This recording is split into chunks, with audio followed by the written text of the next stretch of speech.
All right, we'll move along from that one. And gender equity and Title IX compliance.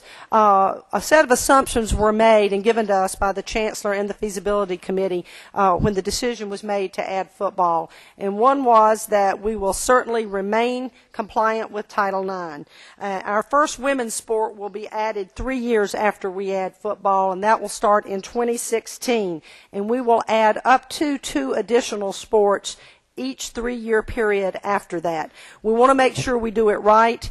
It's too much to focus to do it all at one time and to add a women's sport at the same time that we're trying to add football, and we want to give due diligence to all and let each have their moment in the sun, if you will.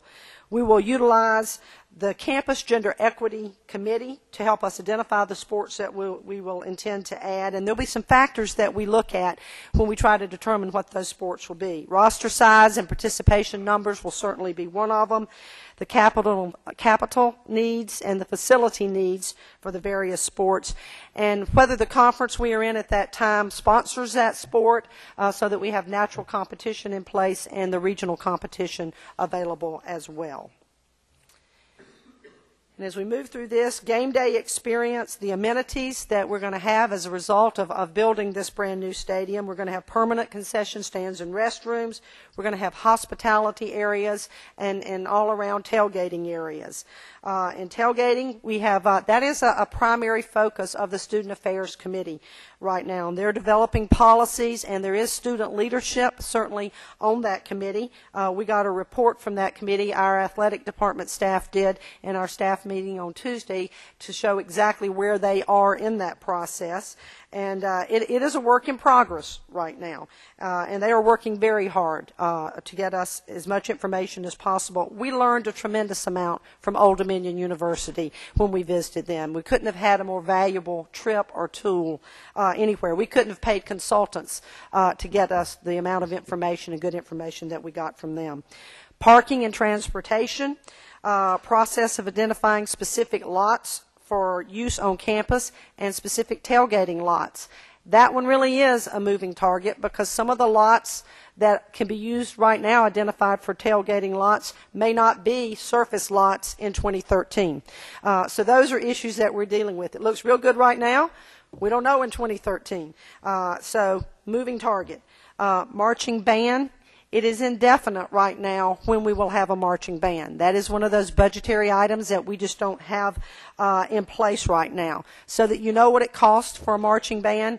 Annually, it's $250,000 that we would have to have annually, and that does not include the startup costs. And we've done research at other institutions. Most of those institutions have a shared cost of a marching band, kind of a 3-way split between academic affairs from the music department, athletic department, and student affairs. And so maybe we'll have some money one day back in the budgets, and we'll be able to do that. We certainly would like to do it sooner. Again, it's just one of those issues that we will do as soon as we can.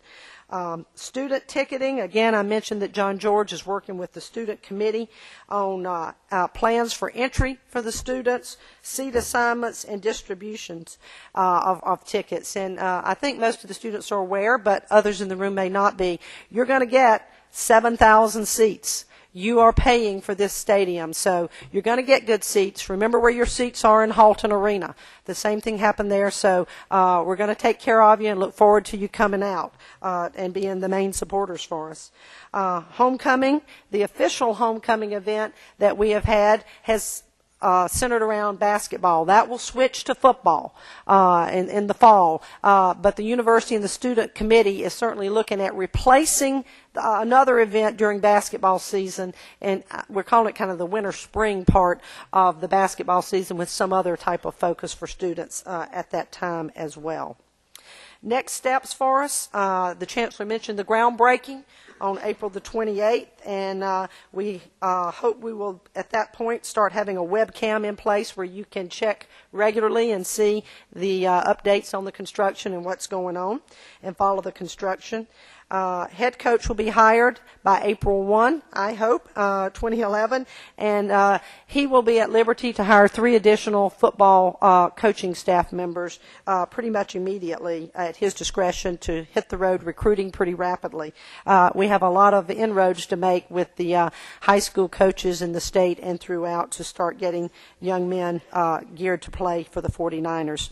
The first class signed on National Signing Day will be in February. You saw all the attention that was recently focused on ESPNU and across the city and everywhere, and all the publications, USA Today. We'll be a part of that 1 year from now, and that's very exciting for all of us. First class brought to campus, as I said, will be the redshirt student athletes in 2012. Second class brought in 2013. Spring game in April 2013, and kickoff August 31st against Campbell. So it's very